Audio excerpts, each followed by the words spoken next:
as Jerry and Esther were driving here yesterday. They drove down from Chicago, and they had surprisingly wide open traffic until they got to the outskirts of this city. And as they were sitting there, traffic was not moving at all. It made them feel uncomfortable because they had a deadline. They had people they wanted to meet at a certain time. And as the traffic came to a complete stop, they felt agitated. But then as they began moving, Esther was driving about 70 miles an hour most of the way from Chicago to here. And now she's going 0 miles an hour, which felt uncomfortable. But then the traffic started loosening up a little bit, and now she's going about 10 miles an hour. But she felt relief. In other words, 10 miles an hour was so much better than no miles an hour. And can you imagine how terrible it would have felt to turn around and go in the wrong direction? So this is the sensation we're wanting you to begin to feel. If you will just stop going against the direction that you're wanting to go, you will begin to feel the relief. And now you know that these are your only choices, worse or better. No matter where you stand, no matter what subject you are contemplating, you have two choices. You don't have the choice of absolute, complete manifestation right now or not. You don't have that choice. You don't have the choice of knowing every answer to every question you've ever wanted to know right now. You don't have that choice. The choice that you have is, I can feel worse right now about this subject or better. And we want you to feel with us that this is not a limited choice. This choice is enough. It's not only the only choice you have, it's huge. That's the only choice you ever need to make. If you make a decision that you're going to try to make something feel better than it feels right now, then you're beginning to develop the habit of always turning downstream. And do you know, a week or two of deliberately turning downstream is all you need to start feeling wonderful? And do you know, 30 days of feeling wonderful is all you need to manifest the biggest of dreams you've ever had? Do you know that you are 30 days away or less from everything that you've been asking for if you would just stop doing this? In other words, that sounds implausible, doesn't it? You've got to be kidding, Abraham. I've wanted that all of my life, and you're telling me that it's 30 days away? And we say, it's less than that away if you get turning and going with the flow, because you wanted it and it is created, and the universe knows how to take you to it. The circumstances and events are all lined up, and when you follow your bliss, you're going to find the path. And you know what's been keeping you from getting there? Keep going that way? No, I'm not. You say, yes, you are. We say, you're going that way. Well, I don't mean to go that way. I don't want to go that way. I want to go the other way because I'm miserable going this way. You're going that way. I know, but I hate going this way. I don't want to go this way. You're still going that way. Well, it's not my fault that I'm going this way. You're still going that way. It's my mother's fault. You're still going that way. Maybe it's karmic. Maybe it's from a past life. You're still going that way. Well, it's not fair that I'm going this way. You're still going that way. Well, what am I doing wrong? You're still going that way. Well, how am I going to get this boat turned around? You're still going that way. I need to turn the boat around. I want to get this 30-day thing underway. I want to go the other way. You're still doing that thing. Well, Abraham, this seems impossible. You're still going that way. Well, just tell me what to do. Pet your cat. Quiet your mind. Stop watching those programs that inflame that. Stop talking to those people that talk about those things that keep you pointed that way. Look for reasons to feel good. Make a list of positive aspects. Buy a notebook and make lists of positive aspects. Look for things to appreciate. In other words, you can't think about that and something else at the same time. So it really is about think and feel, think and feel, think and feel, think and feel, think and feel. And at first, you're going to think and feel and think and feel and think and feel and think and feel and think and feel, because that's how you've been thinking and feeling, and that's what law of attraction's giving you. But before you know it, you're going to think something that feels not so much that way. Do you know when you sleep, your boat turns around in the stream every single time. And when you wake up, you say, oh yeah, what was I mad about? And you turn back around. But if before you go to bed, you could say, while I sleep, my boat's going to turn around. And when I wake up, I'm going to lie in bed and I'm going to think about the positive aspects of my life. Now when you wake up, you get a little momentum going this way. Now, we're really making this sound like you are an upstream crowd, and you're not. But relative to those things that you want that have not been coming to you, you have been an upstream thinker. You have been. Otherwise, you'd have what you want. So if you don't have enough money, you've been more this way upstream than you have downstream. If your relationship is not pleasing you or is missing altogether, you've been thinking more about things that make you feel bad relative to that than good. If you are not in your body feeling the way you want to, you've been thinking more upstream about it than you have down. If you're overwhelmed in your life, you've been thinking much more about how much you have to do than about the ease in your life. The universal law of attraction never yields to you something that is different from your vibrational frequency. So when you say, okay, I get it. I can find softer thoughts, and every day I'll get better at it. And as you do, you'll turn and go with the current. And immediately you'll start feeling better. And people who are watching you will say, what's changed? Did you get that job you were looking for? Or did you get over that illness? Or did the money that you need come in? And you'll say, no. Then why are you so happy? I know it's illogical, you'll say. Because what I thought I needed to be happy hasn't happened yet. I've just stopped doing what was making me unhappy. And I felt better. And then say to them, and I think I'm on the right track. I just don't think you can feel this good without good things beginning to flow into your experience. And we say, those would be the most accurate words that you could ever speak.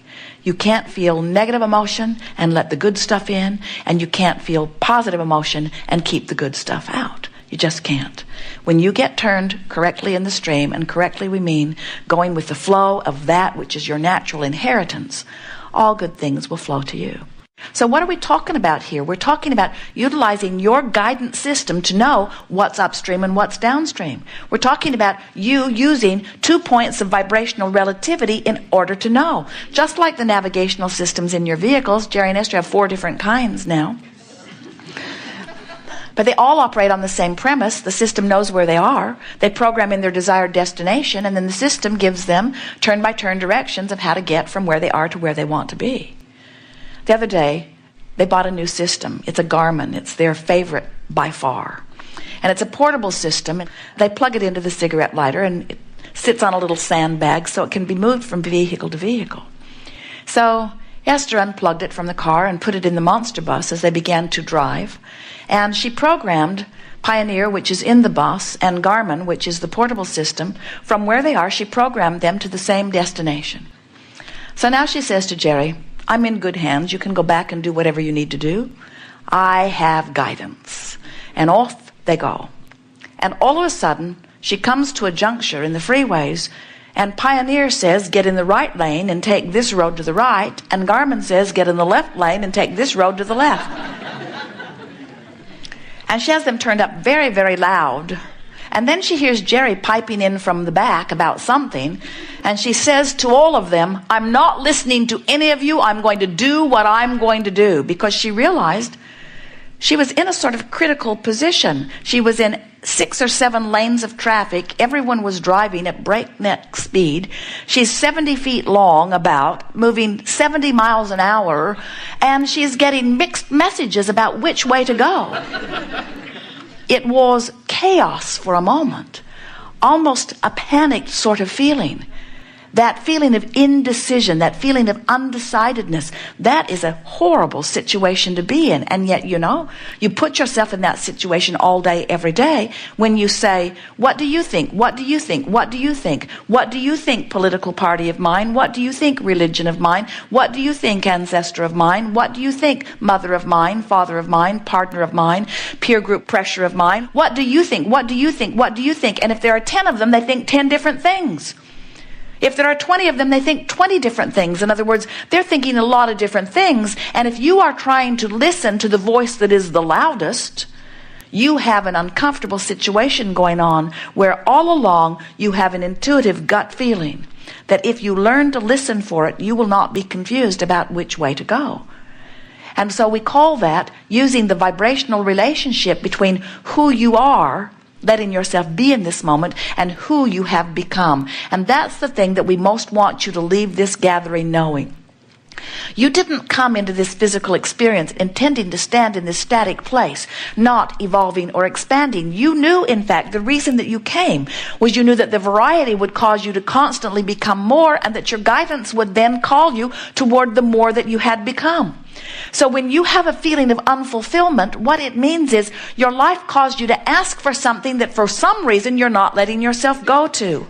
And the majority of the time that you're not allowing yourself to go to it is because somebody has trained that out of you. Your natural impulse is always to follow your bliss. And when you're little, you do that until somebody says to you, it's inappropriate for you to be pleasing yourself all the time. And you want to say, no, it isn't. I'm sure I'm right. They say, no, you are not supposed to please yourself. And in very short order, you learn, because they're bigger than you are, that sometimes it goes better for you initially if you please them.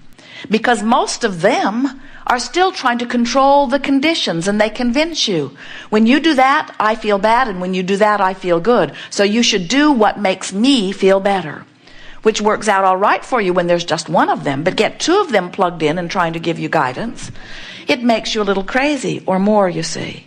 And so then it seems that the only way a little tyke can grow up and feel any reasonable happiness is if his family can get him into a culture where everybody thinks pretty much the same. So he doesn't have these split messages going on. And do you know that's what so many societies are doing? They want to put their children in special schools, and they want to keep their children from being exposed to this, and they want to cloister them. They want to put them into a dark cave where they cannot be exposed to things that might cause them some concern or some confusion. And what we're wanting you to do is to get out into the light and to activate your own guidance system so that you are not afraid, but instead you are confident that under any and all conditions you can tell which direction to go. Because the call of Source, once you begin to listen to it, is an undeniable call. You'll get so wise that you'll know that Source always calls you toward kind words, never critical words.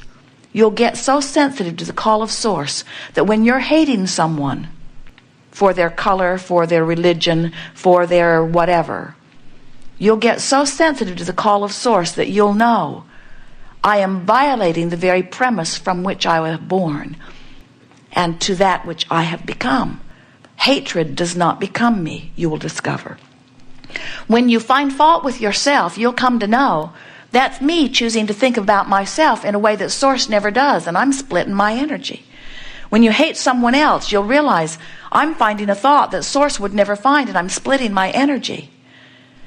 When you drop bombs in the name of God, no matter which side of the battle you're on, we promise you, your energy is split. You never, ever, ever do anything like that from your place of alignment with Source. It's always from your place of disconnection, from your place of fear, from your place of not knowing about the stability of your life experience. When you're tuned in, tapped in, turned on, and in alignment with that which is Source, everything that comes from you feels good as it comes forth from you. And so, in time, with a little bit of practice, worse, better, worse, better, worse, better, worse, better, you'll get so in sync with the natural rhythm of who you are that you will be able to look at something that is abhorrent in nature, maybe the behavior of your government or someone else's, maybe the behavior of someone in your community, maybe the behavior of someone in your family or in your relationship. And you will be so accustomed to be in alignment with Source that you can see them in their behavior, in their condition that is abhorrent. And you will still be able to see them through the eyes of love because you have discovered what unconditional love really is. Unconditional love is training myself into the rhythm of who I am, rather than responding to the conditions.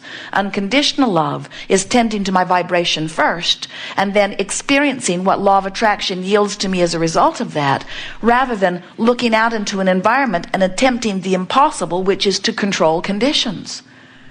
You can't control your children, have you noticed? And when you try, they don't like you. And you don't like you either. When you understand that they've got guidance within them, and when you let your dominant intent be to live your life by example, which is to get in the flow of that which you are and be in alignment with that which you are as much as you can,